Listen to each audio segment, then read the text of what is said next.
Assalamualaikum warahmatullahi wabarakatuh. Salam sejahtera untuk kita semua. Perkenalkan, nama saya Khairunas.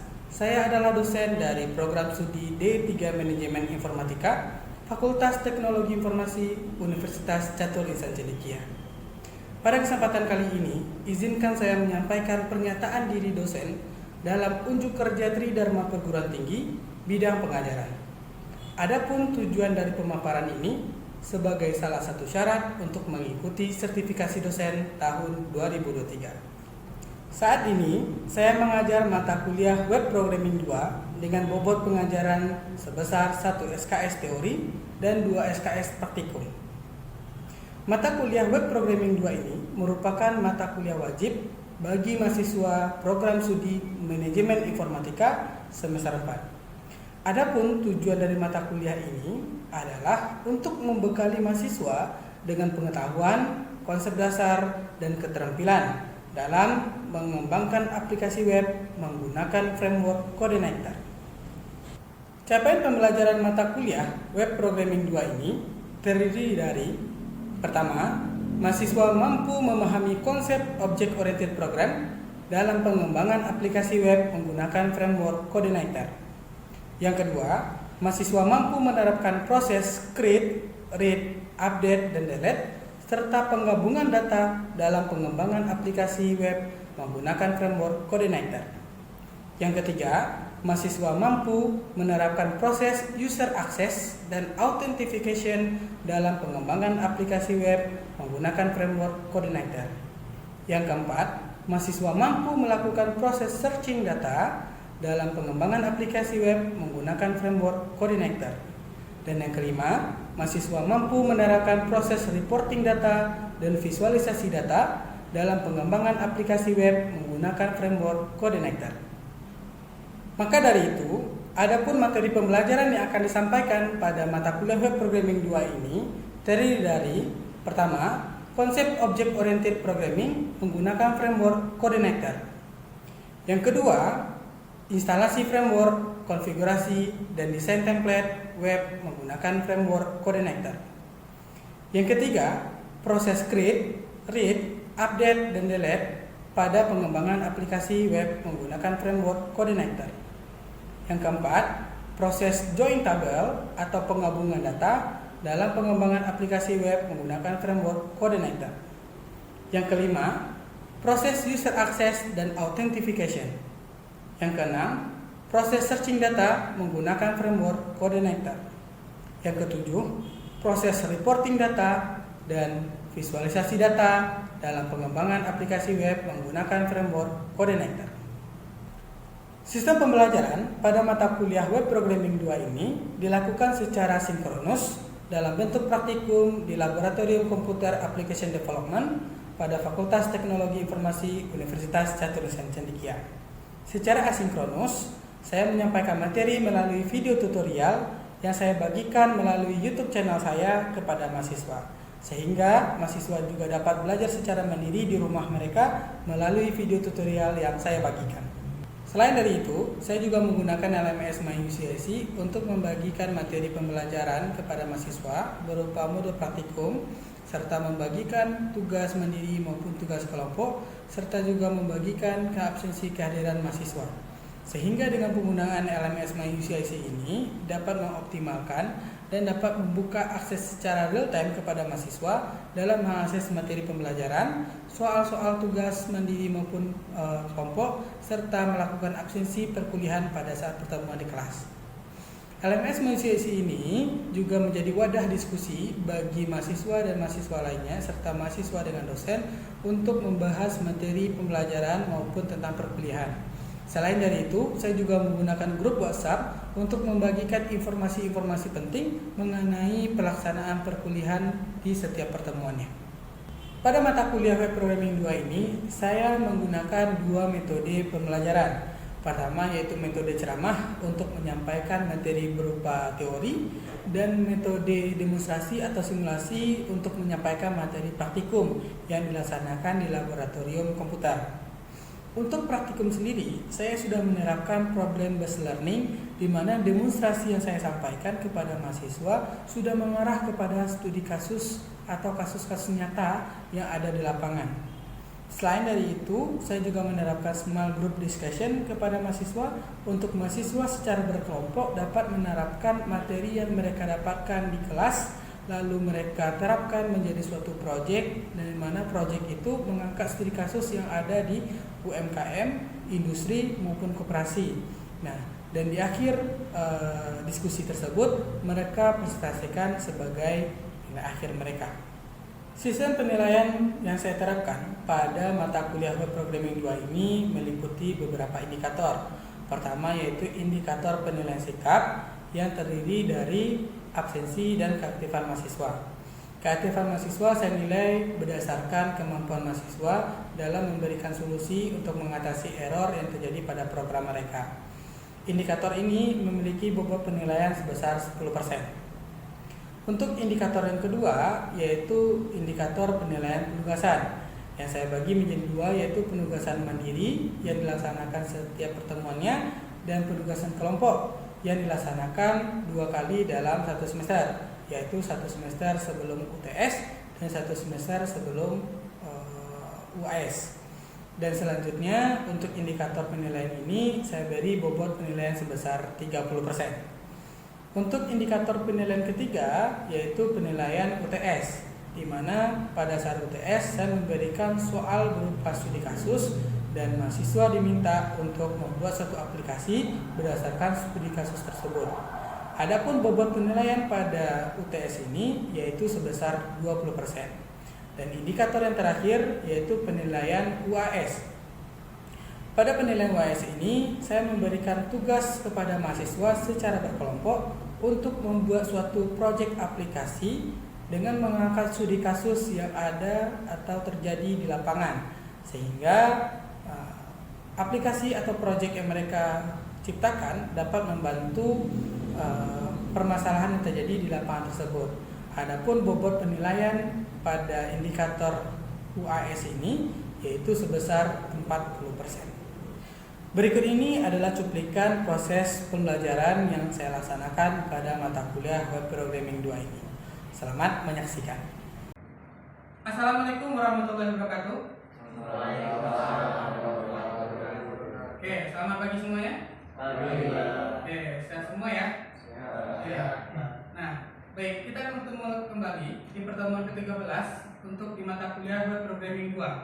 Ya. Nah, di pertemuan 13 ini kita akan melanjutkan materi kita yang sebelumnya, di mana kan di materi sebelumnya kita udah belajar proses create, update, dan delete ya, sampai dengan proses reporting.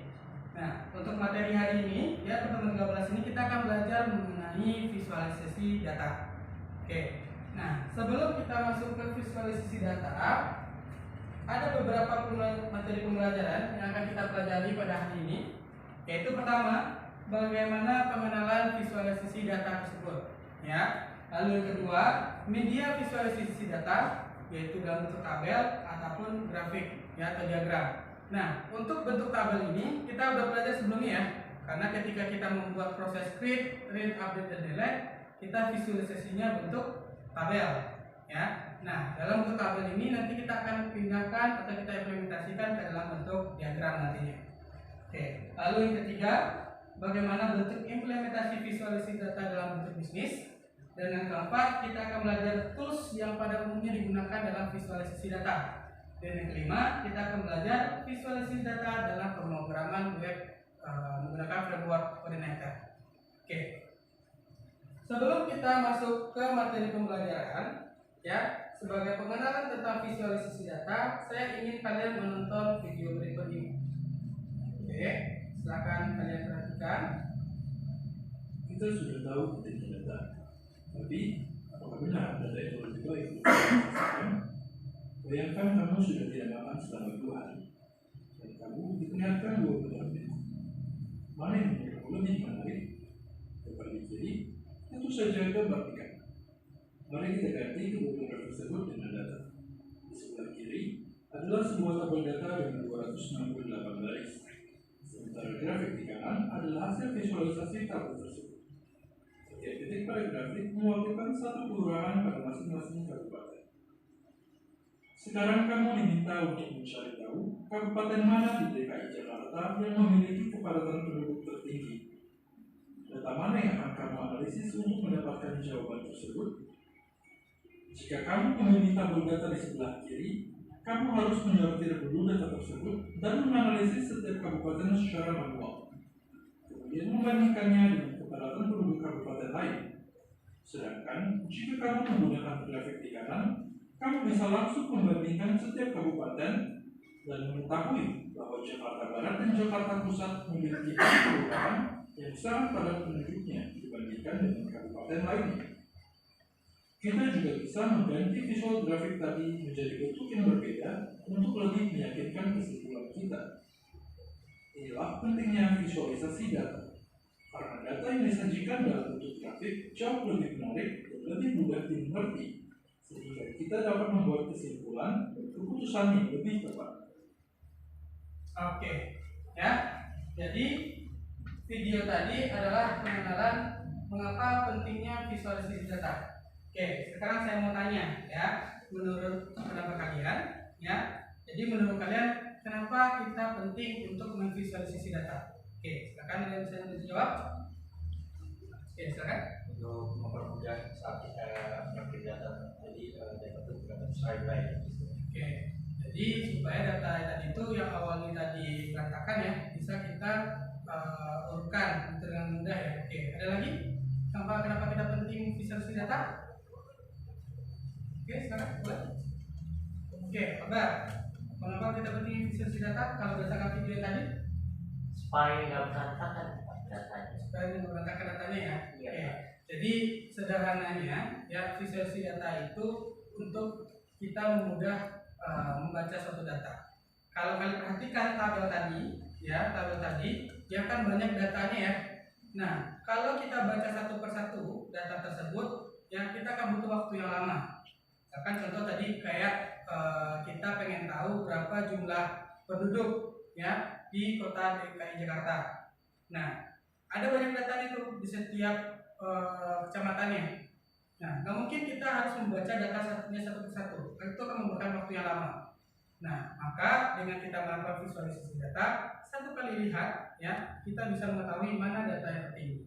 Oke, sekarang kita akan masuk ke bentuk dari visualisasi data tersebut.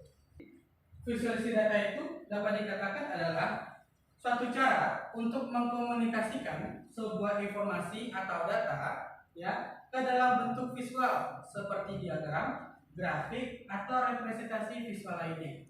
Kita coba bahas apa manfaat dari visualisasi data. Ya, jadi ketika kita tadi memvisualisasi data, ada beberapa kemudahan yang diberikan ketika kita menerapkan proses visualisasi data. Pertama, yaitu memudahkan kita memahami data. Oke, tadi kalian baca tabel, lalu kalian lihat grafiknya. Mana yang lebih mudah? Grafik ya. Nah, karena grafik itu memberikan kemudahan. Lalu meningkatkan kemampuan analisis. Nah, meningkatkan kemampuan analisis di sini maksudnya adalah, nah, kalau misalkan kalian lihat tabel, kan datanya banyak ya, jadi berantakan. Kalian mungkin akan pusing atau mungkin kalian tidak akan bisa berpikir nih bagaimana caranya atau melihat data mana yang tertinggi. Tapi ketika kalian melihat visualisasi data di bulan Mei dan bulan Januari pada minggu keempat, ya, data pengeluarannya terlalu tinggi. Maka di sana kalian bisa menganalisis apa yang menjadi penyebab pada bulan Mei dan bulan Januari data tersebut menjadi tinggi. Oke. Lalu kemudahan mengidentifikasi pola. Nah, dari tadi grafik tadi kita bisa tahu polanya, yaitu pola di mana pada minggu keempat adalah data pengeluaran yang paling tinggi. Ya, kalau kita lihat tadi ya. Nah, kalau kita lihat tadi, maka kita bisa lihat polanya di sini bahwasanya pada minggu keempat menjadi minggu paling banyak terjadinya pengeluaran. Oke.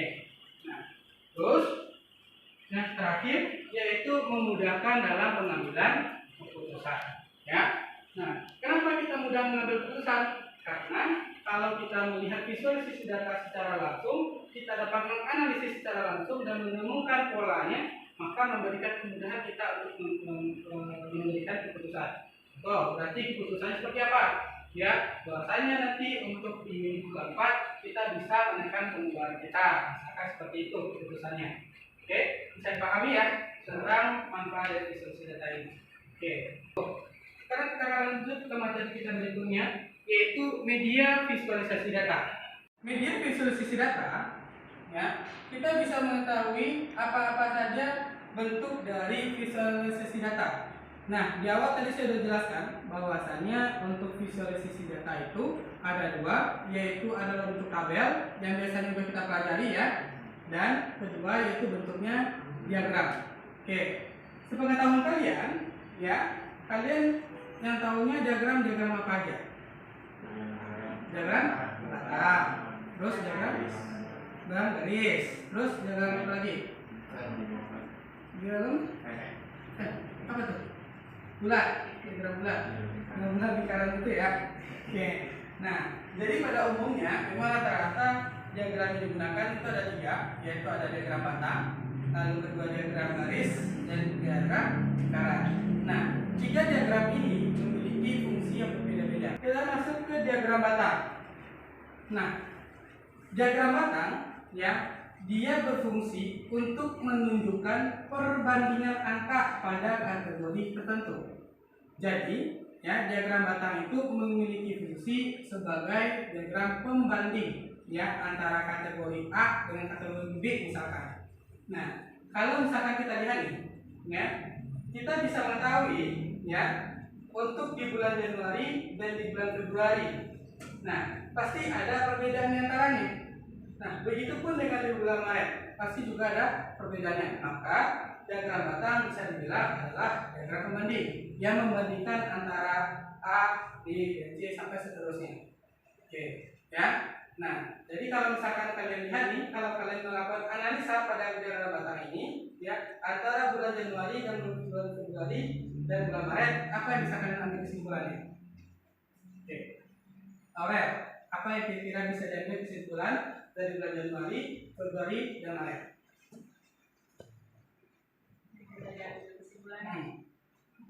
Kira-kira apa? Mungkin dari pengeluarannya. Pengeluarannya ya. Oke.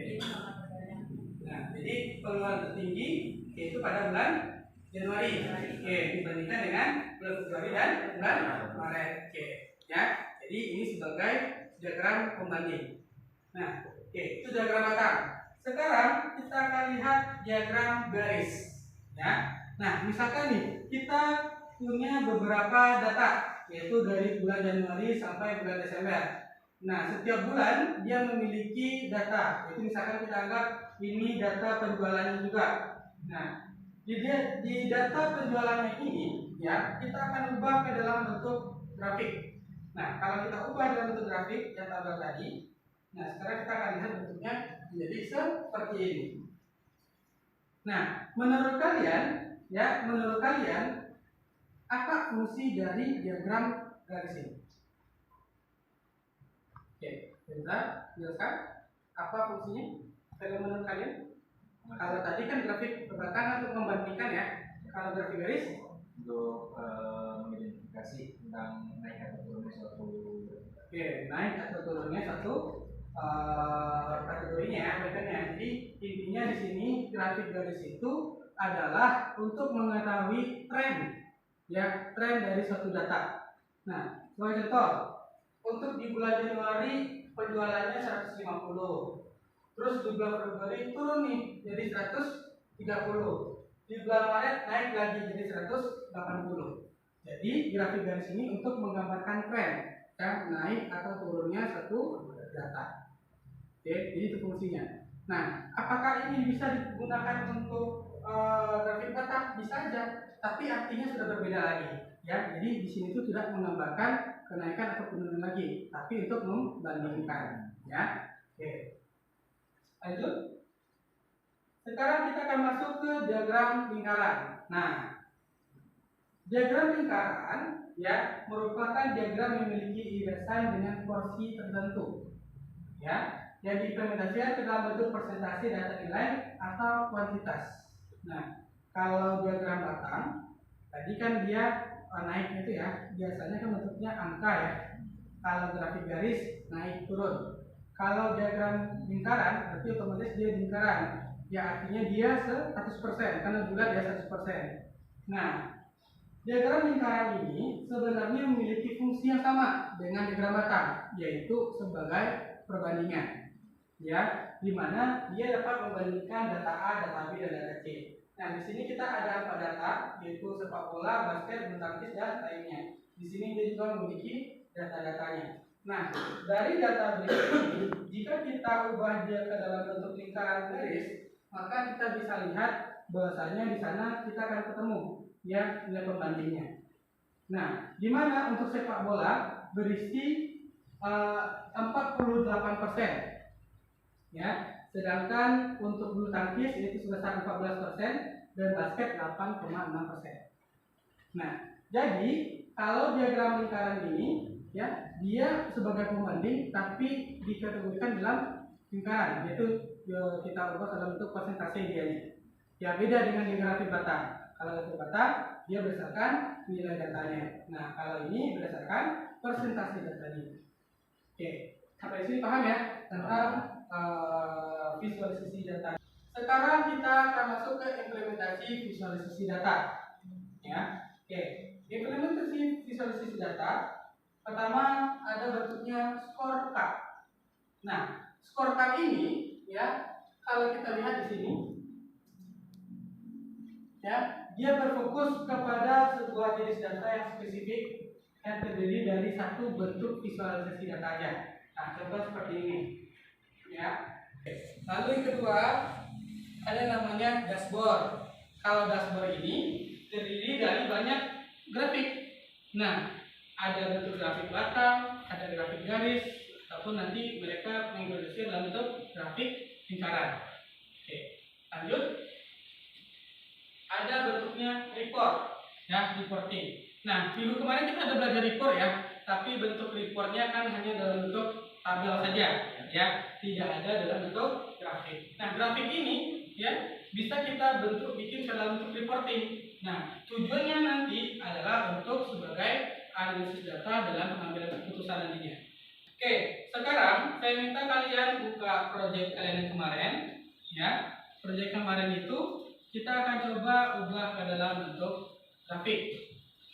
Ya, silakan dibuka proyek kalian. Ya, kemarin kita sudah sampai ke proses reporting ya. Nah, sekarang kita akan masuk ke visualisasi data.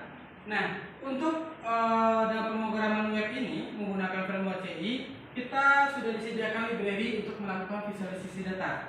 Nah, tinggal kalian download aja ya untuk library-nya di LMS-CI. Oke, silakan kalian download. Oke. Nah, setelah kalian download, kita akan coba melakukan implementasi library yang tadi ke dalam codingan kita. Oke, sekarang silakan coba diikuti ya. Nah, sekarang kalau library-nya sudah kalian masukkan, ya, biasanya library-nya itu ada pada folder grafik ini ya, yang saya kasih masuk itu. Nah, terus silakan ambil di bagian demo. Nah, untuk di bagian library ini ada 3 ya, di mana kita menggunakan JavaScript di sini, ya. Ada untuk chart area demo, ya, chart area demo untuk membuat grafik garis, ya. Lalu ada chart bar di sini untuk membuat grafik batang dan ada chart pie untuk membuat grafik lingkaran. Nah, sebagai contoh kita akan gunakan chart area demo. Oke, silakan kalian buka bagian chart area demo. Nah, ini adalah beberapa library ya atau codingan yang bisa kita gunakan ya untuk membuat grafik garis ya. Nah, sekarang kalau kalian perhatikan ya, kalian cobakan, silakan ambil di bagian var ctx di bagian chart area demo di sini di line 31. Nah, di line 31 ini silakan kalian blok sampai ke bagian bawah. Nah, setelah di blok sampai ke bagian bawah, terus silakan kalian copy dan kalian pastikan pada bagian yang kalian ingin tampilkan grafiknya. Misalkan kita ingin menampilkan grafiknya di bagian halaman utama ya. Nah, karena kalau halaman utama kita di sini ada pada home HTML, ya, kita akan taruh hasil copy kita tadi ke dalam home HTML ini, ya. Nanti kita akan ubah ke dalam bentuk PHP ya. Nah, sekarang untuk taruhnya kita taruh dulu bagian JavaScript-nya di bagian paling bawah sementara ya. Oke, silakan diikuti.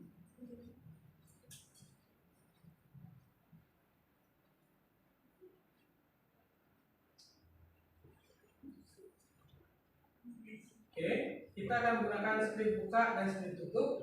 Nah, di antara script buka dan script tutup ini kita pastikan kodenya tadi ya. Nah, jadi di sini nanti kita akan letakkan kodenya kita untuk membuat visualisasi data di dalamnya. Oke, sekarang kita akan coba ubah beberapa data di dalamnya. Misalkan di sini kita akan coba memanggil data dengan menggunakan database kita sebelumnya ya. Karena kita kan sudah membuat tabel database sebelumnya ya yang kita gunakan untuk reporting. Sekarang kita akan visualisasikan data tersebut ke dalam bentuk grafiknya. Oke. Nah, untuk mengubahnya kita bisa laksanakan atau kita gunakan pada bagian labels dan bagian data. Ya, di bagian labels itu untuk bagian nilai X-nya. Dan sedangkan untuk datanya itu untuk bagian Y-nya. Nah, data-data ini ya untuk bagi data ini kita akan ambil dari database kita. Nah, ketika kalau misalkan sudah kalian jalankan, maka nanti hasilnya adalah bentuknya seperti ini, di mana grafik penjualan ya dari tabel penjualan yang sudah kita bikin sebelumnya, maka kalau kita visualisasikan menjadi bentuknya seperti ini. Yaitu di tahun 2018 ada sekitar 1000, 2019 ada sekitar 2000 dan sampai ke tahun-tahun berikutnya. Oke. Nah, bisa dipahami semua? Oke. Nah, coba dilihat bisa ya? Oke. Bisa? Oke. Saya rasa bisa semua ya, karena saya lihat di sini untuk grafik bisa muncul semua. Oke. Nah, mungkin itu saja yang dapat saya sampaikan untuk materi hari ini mengenai visualisasi data. Oke, sampai di sini ada yang mau ditanyakan mengenai visualisasi data? Oke, ada yang mau ditanyakan? Kalau tidak, saya akan tutup pertemuan hari ini. Oke, bisa dipahami ya? Nah, jadi kalian sudah pahami tentang visualisasi data. Nah, untuk penugasan hari ini, ya, saya akan bikin penugasan kelompok. Ya, penugasan kelompok. Nah, silakan kalian bentuk per kelompoknya 3 orang. Ya, nah, di mana kalian nanti untuk studi kasusnya dapat mengangkat permasalahan-permasalahan yang ada di luar. Contoh, kalau misalkan kayak ada berapa jumlah UMKM yang ada di Kota Cirebon dari tahun ke tahunnya, atau mungkin jumlah penduduk miskin yang ada di Kota Cirebon dari tahun ke tahunnya. Nah, silakan kalian cari data tersebut dan kalian lakukan visualisasi data ya untuk data-data tersebut. Baik, mungkin itu saja yang dapat saya sampaikan. Terlebih dan kurang saya mohon maaf. Saya akhiri. Assalamualaikum warahmatullahi wabarakatuh. Sampai ketemu minggu depan. Demikian deskripsi singkat dan cuplikan proses pembelajaran yang saya lakukan pada mata kuliah Web Programming 2. Semoga dapat memberikan gambaran atas kinerja saya dalam mengampu mata kuliah Web Programming 2 ini. Atas segala kekurangan yang terjadi pada saya mengucapkan mohon maaf yang sebesar-besarnya dan saya akhiri. Assalamualaikum warahmatullahi wabarakatuh.